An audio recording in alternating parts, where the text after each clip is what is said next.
नमस्कार विद्यार्थी मित्रांनो, माय मराठी स्कूल युट्यूब चॅनलवर तुमचं सगळ्यांचं स्वागत आहे।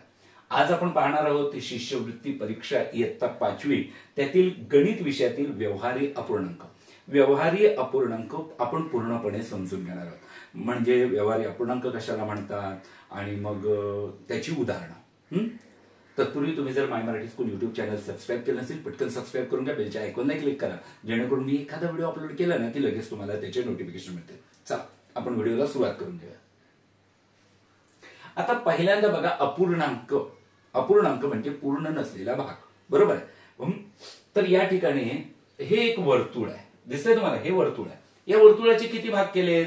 तर 1 2 3 आणि 4, बरोबर आहे। या वर्तुळाचे 4 भाग केलेले आहेत आणि त्यातील रंगवलेत किती? तर हा भाग आपण रंगवलेला आहे, बरोबर आहे। मग आपण असं म्हणूया, एक भाग रंगवला आणि छेदस्थानी मी लिहिलं 4। लक्षात येतंय? एकूण भाग केले ते खाली लिहिले 4 आणि त्यातले रंगवले किती? तर 1 रंगवला। मग 4 पैकी 1 रंगवला म्हणजेच 1/4। यालाच आपण असं म्हणतो पाव। लक्षात येते तुम्हाला? यालाच आपण काय म्हणतो? पाव। ठीक आहे। ज्या वेळेला 4 भागातील 1 भाग घेतात तेव्हा तो पाव भाग असं म्हणतात। भाकरी आहे ना, भाकरीचे 4 तुकडे करता आणि त्यातील 1 भाग घेता, तुम्ही त्याला म्हणतात चतकोर, पण यालाच गणितीय भाषेत म्हटलं जातं पाव। लक्षात आलं? पाव 4 भाग करा आणि त्यातला 1 घ्या। इथे बघा, इथेही आपण भाग किती केले? 4च केलेले आहेत। भाग किती केले? 4 आणि त्यातले रंगवलेत किती? 2। हा 1 भाग रंगवलाय, हा 1 भाग रंगवलाय, म्हणजे एकूण भाग केलेत ते मी लिहितो छेदस्थानी 4 आणि त्यातले रंगवलेत किती? 2, बरोबर आहे। 2/4 बघा, 2/4 म्हणजे काय? 4 भाग केले, त्यातले 2 रंगवले, बरोबर आहे। त्याला म्हणायचं अर्धा। आता याच्यामध्ये बघा, या ठिकाणी समजा आपण ही रेष नाहीये समजूया, कोणती? ही रेष मधली नाहीये। मग ही उभी रेष बघा, उभी रेषेमुळे इकडे 1 भाग झाला, इकडे 1 भाग झाला, बरोबर की नाही? इकडे 1 भाग झाला, इकडे 1 भाग झाला, म्हणजे असं म्हणूया आपण की 2 भाग झाले आणि त्यातील रंगवला किती? हा 1, म्हणजेच 1/2। तुमच्या लक्षात येते मी काय म्हणतोय ते? समजा 4 भाग केले, त्यातले 2 भाग घेतले, म्हणजे या एका वर्तुळाचे आपण 4 भाग करून 2 भाग घेतले, म्हणजे निम्मे भाग घेतले, म्हणजेच त्याला आपण काय म्हणतो? अर्धा। काय म्हणतो? अर्धा। समजतंय? सोपं आहे एकदम, म्हणजे काय अवघड नाही। आणि तेच समजा ही रेष नसेल, आपण हे 2 भाग केले, बरोबर की नाही? मग हा इकडचा 1 भाग, इकडचा 1 भाग, त्यातला 1 भाग घेतला, म्हणजेच 2 छेदस्थानी आणि 1 अंशस्थानी। आता या ठिकाणी समजून घ्या, 2 आणि 4 कोणाच्या पाड्यात आहेत? तर 2 हे 2च्या पाड्यात आहेत, 4 हे पण 2च्या पाड्यात आहेत। मग 2च्या पाड्यात 2 कितवे आहेत? पहिले, आणि 4 कितवे आहेत? दुसरे, म्हणजे 1/2। लक्षात येते तुमच्या? 1/2 म्हणजे इथे जे आहे ते झालं, हे झालं अर्ध्याचं। आता पाऊणचं। पाऊण म्हणजे काय ते समजून घेऊया आपण। या ठिकाणी वर्तुळाचे आपण भाग किती केले? 4 भाग केले, बरोबर आहे। त्यातले घेतले किती? 3, म्हणजे रंगवलेले 3, म्हणजे 4 भाग करून 3 भाग ज्या वेळेला तुम्ही रंगवता तेव्हा त्याला म्हणायचं पाऊण। काय म्हणायचं? पाऊण, बरोबर आहे। समजतंय? ठीक आहे। आणि शेवटी समजा या वर्तुळाचे मी भाग किती केले? 4, खाली लिहिले छेदस्थानी, आणि घेतलेत किती? 4, म्हणजे रंगवलेत 4, म्हणून याला काय म्हणायचं? 4/4 बरोबर 1, म्हणजे त्याला आपण म्हणूया पूर्ण भाग। काय? पूर्ण। ठीक आहे, समजून घेतलं तुम्ही? आपण काय काय शिकलो? पाव 4 भाग करा, 1 घ्या। त्यानंतर अर्धा, 4 भाग करून त्यातले 2 घ्या, किंवा 2 भाग करून त्यातला 1 भाग घ्या, 8 भाग करून त्यातले 4 घ्या, बरोबर की नाही? म्हणजे अर्धा। आणि पाऊण म्हणजे काय? एखाद्या वस्तूचे 4 भाग करा आणि त्यातले 3 समान भाग घ्या, बरोबर आहे ना? त्याला म्हणायचं पाऊण। आणि पूर्ण भाग म्हणजे तुम्हाला कळलेलं आहे, एखाद्या वस्तूचे जेवढे भाग केले तेवढेच भाग घेतले म्हणजे पूर्ण झालं। ठीक आहे, पुढे जाऊया। आता इथे बघा, याला काय म्हणायचं ते समजून घेऊ आपण। इथे पूर्ण भाग आहे, कारण जेवढे भाग केले तेवढे रंगवले, म्हणजे हा 1, बरोबर आहे। हा एक अधिक हा पण एक आहे, बरोबर की नाही? हा पण एक आहे आणि हा मात्र किती आहे? पाव आहे ना, 1/4. कळतंय तुम्हाला मी काय म्हणतोय ते? 1 2 3 पूर्ण भाग किती आहेत? 3 आणि अपूर्णांक किती आहे? 1/4 आहे ना, म्हणजे 4 भाग करून म्हणजे 3 अधिक 1/4. तुम्ही असं लिहू शकता 3.1/4. ठीक आहे. आता हे समजून घ्या, ह्याला म्हणायचं काय? तर लक्षात ठेवा 1/4 म्हणजे पाव. आता हे गणितीय नाही सांगत आहे मी, आपलं माझी गंमत की पाव पाव लक्षात सव्वा पाववा, काय सव्वा पाववा, थोडस ते जुळते, हा मूर्खपणा आहे. पण आपल्याला लक्षात ठेवायला हा मूर्खपणा का येतो? सव्वा पाववा म्हणून काय म्हणायचं की ज्या वेळेला 3 पूर्ण आणि पाव भाग असतो तेव्हा म्हणायचं पाव आला ना, म्हणून म्हणायचं सव्वा. आणि किती पूर्ण भाग आहेत? 3, म्हणून याला म्हणायचं 3.25. मी काय म्हणतोय समजलं? या ठिकाणी 3 पूर्ण भाग आहे आणि तो पाव भाग आहे. 3 आणि पाव म्हणजेच 3.25. लक्षात आलं? पुढे आता इथे बघा, इथे काय पूर्ण भाग किती आहेत? 2, बरोबर आहे, अधिक. इथे बघा, इथे आपण अर्धा भाग घेतलेला म्हणजे 2/4 म्हणजेच 1/2. ठीक आहे, समजून घ्या. म्हणजे 2/4. आता तुम्ही म्हणाल सर तुम्ही इथे 4 भाग केले, 2 घेतलेत आणि तरी तुम्ही इथे 1/2 का लिहिलं? तर मगाशी सांगितल्याप्रमाणे समजा 2 भाग घेतलेत, खाली 4 म्हणजे बघा बे के बे, बे दुनी 4 म्हणजे झालं की नाही 1/2. अर्धा म्हणजे 1/2. मग तुम्ही असं जरी केलं 8/16, 8 एके 8, 8 दुनी 16, तरी हे पण अर्धा झालं. समजलं? ठीक आहे. आता पुढे बघा, हे 2 पूर्णांक 1/2 हे 2 पूर्ण भाग आहेत म्हणून मी पूर्णांक म्हणतोय हा, आणि हा पूर्णांक आहे. आता 2 1/2 समजून घ्या. याला काय म्हणणार मी? याला हा पाव भाग नाहीये, हा अर्धा आहे. अर्धा आहे ना, याला साडे म्हटलं जातं. हा, काय म्हटलं जातं? साडे. पण 1 आणि 2 पूर्ण भाग असल्यावर त्याच्यानंतर अर्धा भाग घेतला तर साडे म्हणत नाही. तर 2 पूर्ण आणि अर्धा भाग म्हणजे 2.5. काय म्हणायचं? 2.5. लक्षात घ्या मी काय म्हणतोय ते. इथं झालं 2.5. समजून घ्या. समजा जर 3 आणि अर्धा भाग असता, समजा आपण इथे नाही, बरोबर नाही ना तिथे, हा 3 आणि अर्धा भाग म्हणजेच काय म्हणणार? साडे. आणि पूर्ण भाग किती आहेत? 3 आहेत ना, म्हणून इथं 3 म्हणायचं. जर 8 आणि अर्धा भाग असता तर काय म्हणणार? 8.5. 9 आणि अर्धा भाग असता 9.5. 15 आणि अर्धा भाग असता 15.5. 20 आणि अर्धा भाग असता 20.5. ठीक आहे, तुमच्या लक्षात आलं? फक्त 1 आणि अर्धा म्हटलं तर 1.5 नाही, 1.5. 2 आणि अर्धा म्हटलं 2.5 नाही, 2.5. काही काही मुलं मला म्हणतात सर 2.5 वाजले. अरे बाबा 2.5 नाही, 2.5 वाजले. सर 1.5 वाजले. नाही, 1.5 नसतात वाजले, 1.5 वाजला असं म्हणायचं. तर ठीक आहे, इथे थोडंसं तुम्हाला समजून घ्यायचंय. पुढे आता अपूर्णांक. आता इथे बघा, इथे लक्षात ठेवा हा 1 पूर्ण आहे आणि हा 3/4 आहे. तुम्ही म्हणाल असं कसं काय? बघा 4 भाग केले त्यातले 3 भाग केले, बरोबर ना? मग हे पाऊण झालं. 1 आणि पाऊण समजून घ्या. 1 आणि पाऊण म्हणजे या ठिकाणी बघा मी 1 लिहिलं, 3/4 लिहिलं, बरोबर 1.25. काय म्हणतोय मी तुम्हाला? 1.25. पाहुणे यायचे किती वाजता? 2 वाजता. मग 2 वाजलेत का? नाही. मग वाजलेत किती? 1 पूर्ण वाजलेत आणि 3/4 भाग झालेला आहे. असं म्हणजे समजायचं काय? इथं मात्र लक्षात ठेवायचं, पाऊण बोलतो त्यावेळेला पुढचं बोललं जातं, लिहिलं वाचलं जातं. म्हणजे एक उदाहरण देतो तुम्हाला. समजा आता इथं 3 पूर्ण भाग आहेत आणि 3/4. याचा अर्थ काय? 3 पूर्ण आणि पाऊण भाग. 3 पूर्ण आणि पाऊण भाग. पाऊण आलं की मी पावणे लिहिणार. तुम्ही समजून घ्या. पाऊण आलं की मी पावणे लिहिणार आणि 2.25 नाही म्हणणार, 2.25 म्हणणार, कारण 3:45 वाजता येणार. समजून घ्या. लक्षात आलं? जर मी 5 आणि 3/4 म्हटलं तर काय लिहिणार? 5.6 पुढचं. पाऊण आलं की पुढचं बोलायचं.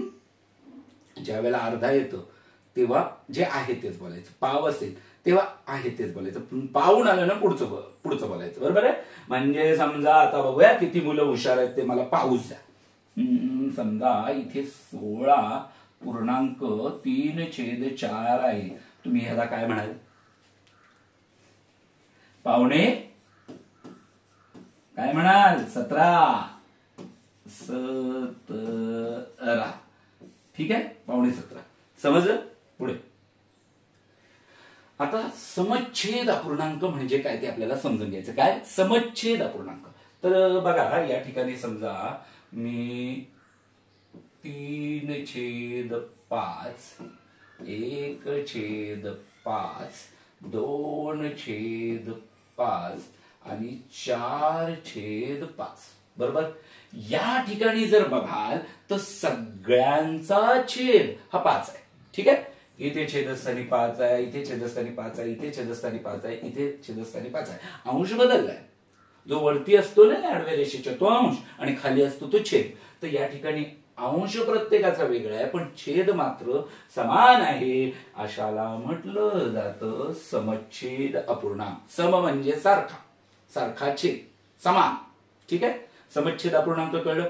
ज्या अपूर्णांकांचा छेद सारखा असतो त्यांना समच्छेद अपूर्णांक म्हणतात. ठीक आहे? पुढे जाऊया.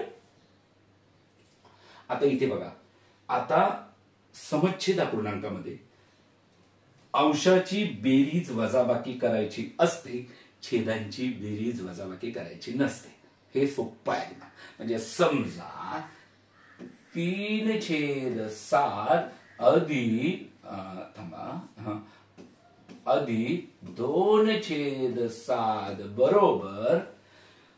ज्या वेळेला अपूर्णांकांची तुम्हाला बेरीज किंवा वजाबाकी करायची असेल त्यावेळेला अपूर्णांक कसा हवा?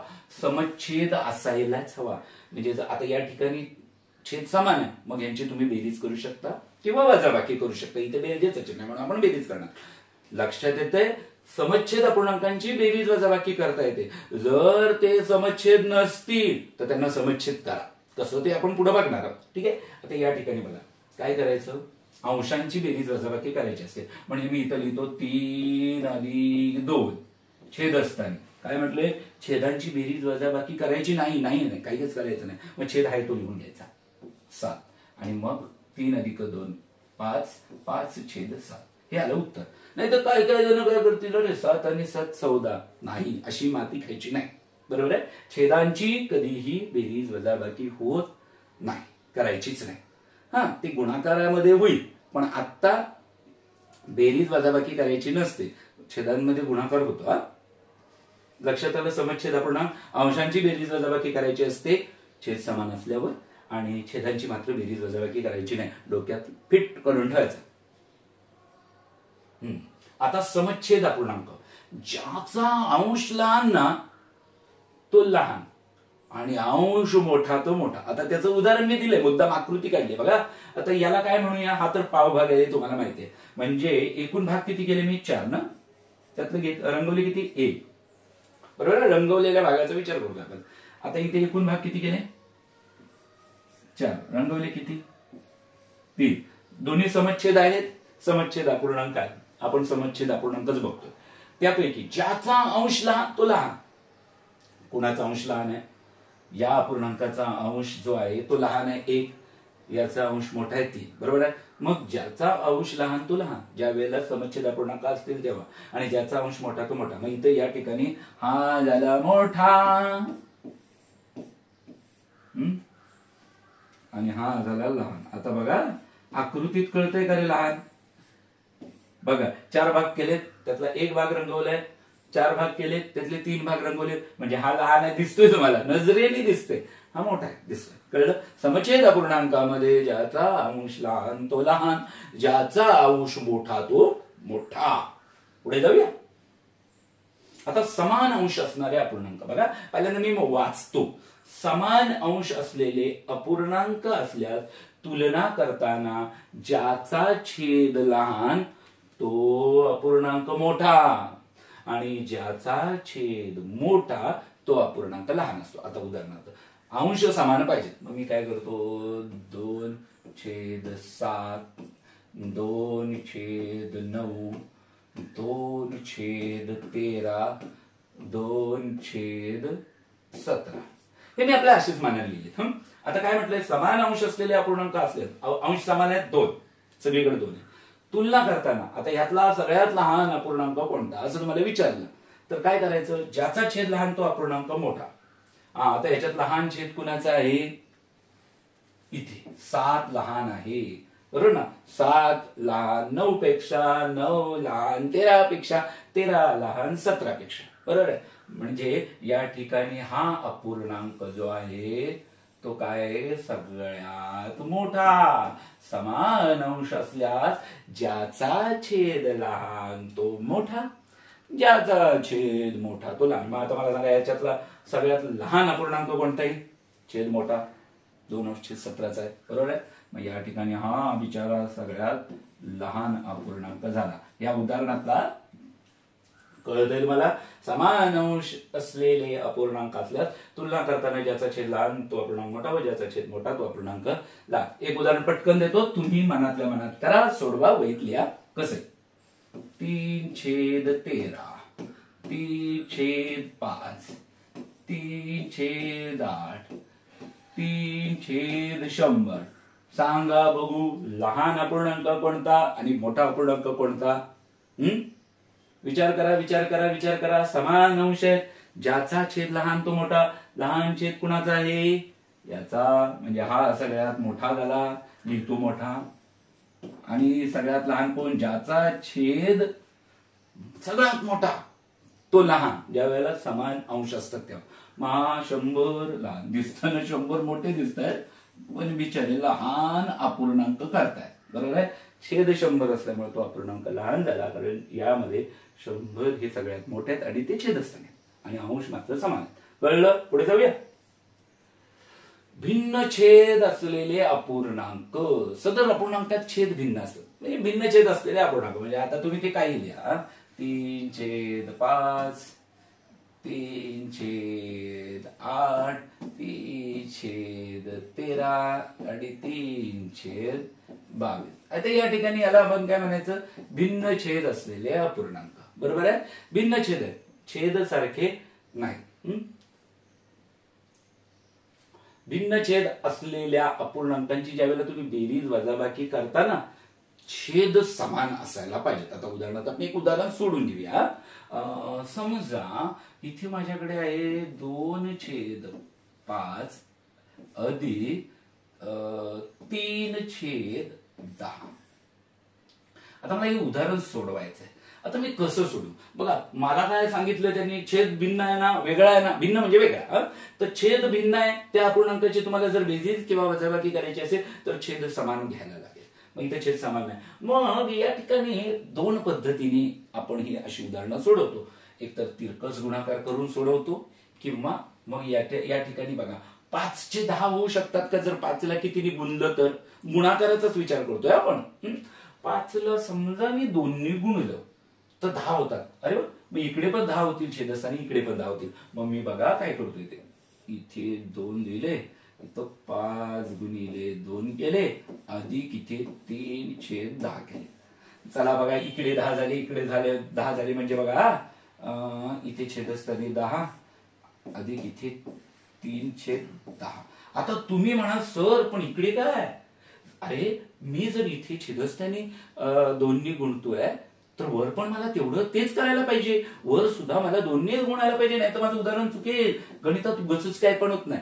जर छेदस्थानी 2ने गुणताय, अंशस्थानी पण 2ने गुणा, म्हणजे ती किंमत सारखी राहते त्या अपूर्णांकाची. मग इथे बघा 2×4, खाली तर 5×10 मी आधीच लिहिलं, अधिक 3/10. याच्यात काय बदल केला नाही. का बदल केला नाही, याच्यात जर तुम्ही कशाने गुणलं तर पुन्हा छेद वेगवेगळे होते म्हणून. आता बघा 4 आणि 3 7, 7/10 कमीच करू नको ना, 10×10 20 नाही, छेदांची बेरीज वजाबाकी होत नाही, आपण मागाशी शिकलोय. ठीक आहे, तर अशा पद्धतीने. आता दुसरं गणित बघूया आपण. समजा 1/7 अधिक 2/9. आता या ठिकाणी 2/9. आता मला सांगा 7ला कितीने गुणलं तर 9 होणार आहे का? म्हणजे पूर्ण संख्येने नाही होणार. मग तिरकस गुणाकार करायचा. म्हणजे काय करायचं सांगतो तुम्हाला. या दुसऱ्या अपूर्णांकाच्या छेदाने आहे ना, या पहिल्या दोघांनाही गुणायचं, म्हणजे अंशालाही गुणायचं आणि छेदालाही गुणायचं. आणि यानी आहे ना, यानी या 7नी म्हणजे या पहिल्या अपूर्णांकाच्या छेदाने या दोघांनाही गुणायचं, म्हणजे या अंशाला आणि छेदाने. आता मी जे सांगतो बरीच मुले चुकतात. त्या अंशाने गुणायचं का छेदाने गुणायचं. मला आज 20 वर्षात पाहतोय मुले हे चुकतातच चुकतात. तर सोपं आहे. काय करायचं, पहिल्यांदा मी 1/7 लिहूनच घ्या. इथे तुम्ही काहीच करू नका. लिहिलं. आता कुणी गुणायचं, या 9नी गुणायचं. लक्षात ठेवा या छेदांनीच गुणायचंय. मग काय करायचं, इथं 9 लिहा आणि इथे 9 लिहा. ही रेष वाढवून घ्या. लक्षात आलं. हीच पद्धत वापरा. म्हणजे काय होते, आपण माती खात नाही, चुकत नाही. आता मी अधिक करतो. या दोघांना गुणायचंय, बरोबर ना. मग हे आहे तसं लिहून घ्या. 2/9 हे असं लिहायचं. नंतर रेष वाढवायची समजेपर्यंत. एकदा समजलं ना की मग तुम्ही डायरेक्ट करू शकता. याला कुणी गुणायचं या 2 आणि 9ला, त्या 7ने. इथे गुणिले 7 आणि इथे रेष वाढवली, इथे गुणिले 7. आता मात्र छेद बघा सारखं होईल. 7 9 63, 9 7 63. बरोबर आहे. म्हणजे बघा 1 9 9 अधिक 2 7 14. छेद असताना 7 9 63 मी 2 वेगवेगळे द्यायच्या ऐवजी एकच लिहितो. 9 आणि 14 23. 23/63. लक्षात आलं. झालं. भिन्न छेद असलेल्या अपूर्णांकांची बेरीज वजाबाकी करताना छेद समान असावे लागतात. छेदांची बेरीज वजाबाकी करायची नाही. ठीक आहे. आता एक मात्र स्वाध्याय तुम्हाला, म्हणजे 8/7 अधिक 9/13 हे तुम्ही करायचं. ठीक आहे. जाऊया पुढे. अपूर्णांकांचा गुणाकार करत असताना अंशाने अंशाला व छेदाने छेदाला गुणावं. हे सोपं आहे. म्हणजे बघा उदाहरणार्थ समजा 4/9 गुणिले 3/7. तर आता काय करायचंय, अपूर्णांकांचा गुणाकार करत असताना अंशाने अंशाला गुणून टाका. 4 त्रिक 12 आणि 9 7 63 झालं. 9 7 63 म्हणजे अंशाने अंशाला गुणायचं, छेदाने छेदाला गुणायचं. आता या ठिकाणी ना थोडस एक समजून घ्या तुम्ही की तुम्हाला 3ची कसोटी पाठ असेल की बघा संख्येतील अंकांच्या बेरजेला 3ने भाग जात असेल तर 3ने त्या संख्येला पूर्ण भाग जातो. म्हणजे 1 आणि 2ला 1 आणि 2ची बेरीज केली तर ती होते 3. 6 आणि 3ची बेरीज केली होते 9. म्हणजे यालाही 3ने भाग जातो, यालाही 3ने भाग जातो. मग आपण भाग लावूया. म्हणजे बघा 3 चौक 12 आणि 3 दुने 6, 3 एके 3 म्हणजे 4/21. छोटं रूप देता आलं ना तर छोटं रूप देऊन टाकायचं. कळलं मी काय केलं ते. 4/21. इथे पण इथेही भाग लावता आला असता. म्हणजे इथंच भाग लावायचा प्रयत्न करायचा. म्हणजे उदाहरणार्थ 3 आणि 9 एकाच पाड्यात आहे 3च्या. मग 3 एके 3, 3 त्रिक 9. मी इथे उत्तर देतो. 4 गुणिले 1 4, 3 7 21. कळलं तुम्हाला मी काय केलं ते. आता बघा एक आणखीन एक उदाहरण आपण इकडे सोडूया. समजा 9/16 गुणिले 4/18. आता ह्याचं आपल्याला हे उदाहरण सोडवायचंय. आता बघा इथे बघितलं तर 9 आणि 18 हे दोन्ही एकाच पाड्यात आहेत. अंशात विचार नाही करायचा. भागाकारामध्ये अंश आणि छेद यांचा विचार करायचा. मग तो इथे असेल तरी चालेल 18 किंवा इथे असलं तरी चालेल. तर 9 एके 9 आणि 9 दुने 18. मोठ्या संख्येने भाग जात असेल तर मोठ्या संख्येने भाग लावायचा. आता इथे बघा इथे 4 आहे, इथे 16 आहे. मग 4च्या पाड्यात 16 आहेत. मग 4 एके 4, 4 चौक 16. 1 गुणिले 1 आणि मी काय म्हटलं अंशाचा अंशाशी गुणाकार, छेदाचा छेदाशी गुणाकार म्हणून 4 दुने 8. 1/8. लक्षात येत आहे. तर पुढचं गणित तुम्ही सोडवायचं. 7/15 गुणिले 45/14. सोडवा बघू पट पट पट पट. हा गुणाकार कसा मोठा होतो ना त्यामुळे छोटं करता येते का बघायचं. म्हणजे बघा 7 आणि 14 एका पाड्यात आहेत 7च्या. तुम्ही सोडवायच्या आधी मी सोडवतोय का बघूया. 7 एके 7, 7 दुनी 14. 15 आणि 45 एका पाड्यात आहेत. 15 एके 15, 15 त्रिक 45, म्हणजे अंशात करायला इकडे 1 इकडे 3, म्हणजे गुणाकाराचं चिन्ह म्हणजे 3 एके 3, छेद असताना 1 गुणिले 2 2, 3 अंश छेद 2 झालं. उदाहरण सोडून झालेलं आहे. आता अपूर्णांकाचा लहान मोठेपणा ठरवायचा कसा हे मात्र समजून घ्या बारकाईने. छेद समान नाही, अंश समान नाही, मग आपल्याला कळणार कसं लहान कोणता आणि मोठा कोणता. सरळ भागाकार करायचा. आता तो भागाकार आहे ना, तुम्हाला अपूर्णांकांचा भागाकार यायला हवा. दशांश अपूर्णांकात उत्तर काढता आलं पाहिजे. आता पहिल्यांदा मी इथं 2/3 घेतो बघा. आता मला या 3नी 2ला भागायचे, बरोबर आहे. आता हे भागत असताना 2 तर 3 पेक्षा लहान आहेत, म्हणजे 0चा भाग लागला. समजलं. पुढे काय संख्या आहे, अंक आहे नाही. मग इथं दशांश चिन्ह दिलं आणि 2च्या पुढे मी घेतले 0. लक्षात आलं. दशांश चिन्ह दिलं आणि 2च्या पुढे घेतले मी 0. मग आता 3चा पाढा मिळतो. 3 एके 3, 3 2 6, 3 त्रिक 9, 3 चौक 12, 3 5 15, 3 6 18, 3 7 21. मोठे आले बोट मिटलं, ते घ्यायचंच नाही. 3 6 18 म्हणजे भाग लागला 6चा. कळतंय तुम्हाला. मग ते 6 मी इथे लिहिले. 3 6 18, 18 म्हणजे इथे लिहिले 20 मधून 18 घालवा, बाकी राहिली 2. परत 0 मांडला, पुन्हा 3 6 18 म्हणजे असं 6 6 6 पुन्हा पुन्हा येणार आहे. 0.66 मी एवढा सध्या लिहितोय. आता बघा हे झालं याचं उत्तर 0.66. आता म्हणजे पुढे पुढे जातोय, म्हणजे पुन्हा 6 6 येणार आहे. त्याला आवर्ती म्हणतात. तर ते काय तुम्हाला आता सध्या नाहीये. नंतर 6/5. ठीक आहे. 5 पेक्षा 6 मोठे आहेत म्हणून इथे भाग लागला 1चा. 5 एके 5, 6तून 5 गेले, बाकी राहिले 1. पुढे अंक आहे का नाही. मग आपण मनाचा 0 घेऊया. तो घेतला म्हणून इथं दशांश चिन्ह दिलं. 1च्या पुढे 0, 10 झाले, 5 दुने 10. ह्याचं उत्तर आलं 1.2. ठीक आहे, लक्षात आलं. म्हणजे हे आलं 1.2 याचं उत्तर. आता 9/4. 9/4 बरोबर. बघा 4 एके 4, 4 दुने 8. 9तून 8 गेले, बाकी राहिले 1. वरून घेतला 0, तो मानाचा घेतला, इथं नाहीये ना म्हणून दशांश चिन्ह दिलं. मग पुन्हा 4 दुने 8, 2चा भाग लागला.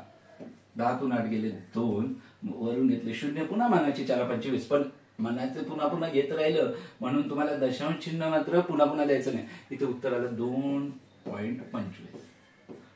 म्हणजे आता सध्या मोठं कोण आहे. 0.66 पेक्षा 1.2 मोठे आहेत, 1.2 पेक्षा 2.25 मोठे आहेत. पुढे जाऊया. 8/7.